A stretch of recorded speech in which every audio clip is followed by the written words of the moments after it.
जो हमारे कर्म हैं वो हमसे क्यों चिपकते हैं और जो दुख सुख है वो हमें क्यों होता है।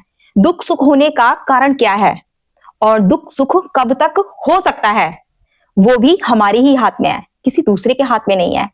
दोस्तों देखो, जो हम सांस लेते हैं, यानी कि हमारे दो नाक के छिद्र, यानी कि ईड़ा और पिंगला, जब तक हम इन दोनों के प्रभाव में रहेंगे तब तक हम दुख सुख मनाते रहेंगे, तब तक हम इन दोनों के चक्रव्यूह में फंसते रहेंगे, क्योंकि ईड़ा और पिंगला नाड़ी ही हमें दुख सुख का एहसास कराती है।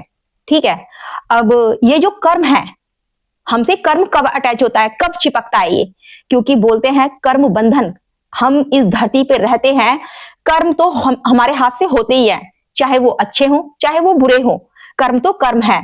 अगर हमने, चलो मान लो कि हमने बहुत अच्छे कर्म भी किए हैं, लेकिन कर्म तो किए हैं ना, अच्छे ही कर्म किए हैं, और उन अच्छे कर्मों का फल भी हमें खाने के लिए आना होगा। तो दोस्तों, अगर तुम्हें वापिस आना है अच्छे कर्म का फल खाने के लिए, तो ठीक है, इस उम्मीद से करते रहो, लेकिन पता नहीं अगले जन्म में तुम किसके हाथ में लगो और कौन तुम्हारी परवरिश करे।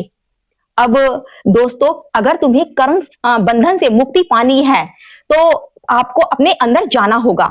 जब तक तुम अपने अंदर नहीं जाओगे तब तक ना ही तुम्हें मेरी बात समझ में आएगी, और तुम्हें चाहे दुनिया की कोई भी ताकत समझा दे, वो सिर्फ एक शब्द ही बन के रह जाएंगे। और वो ऐसा क्यों होता है दोस्तों, इसके पीछे रीजन है। कोई भी तुम्हें अपनी शक्ति के द्वारा आत्मज्ञान नहीं करा सकता है। जब तक तुम्हारी आत्मा है, उसका प्रकाश तुम नहीं देखोगे, उसकी ऊर्जा से खुद को मतलब खुद का मिलन नहीं कराओगे, तब तक तुम मतलब उस ज्ञान को नहीं जान पाओगे। ज्ञान तुम्हें तभी होगा जब तक जब तुम अंदर जाना शुरू करते हो। इंसान अपने लिए अच्छा कर सकता है और अपने लिए ही बुरा कर सकता है। ये कहावत तो आपने सुनी ही होगी कि ऐसी दुनिया में कोई भी ताकत नहीं है कि इंसान का बुरा कर सके या भला कर सके। आपको मैं बहुत सारे एग्जाम्पल दे दूं। मीराबाई थी, उनका कितनों ने बुरा करने की कोशिश की, लेकिन उस प्रकाश से वो जुड़ी हुई थी जो उनके अंदर था, जो हमेशा चल रहा था, और उसी प्रकाश की डोर पकड़ती हुई चलती गई, और देखो रिजल्ट तुम्हारे सामने है।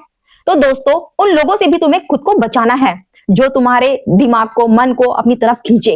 हाँ, मेहनत तुम्हें ही करनी होगी अपने अंदर जाने की, क्योंकि जब तक तुम खुद को ना जान लो, जब तक तुम खुद अपने अंदर ना उतरो, तब तक तुम्हें कुछ भी नहीं पता होगा। मेरे शब्द भी दोस्तों केवल शब्द ही बन के रह जाएंगे।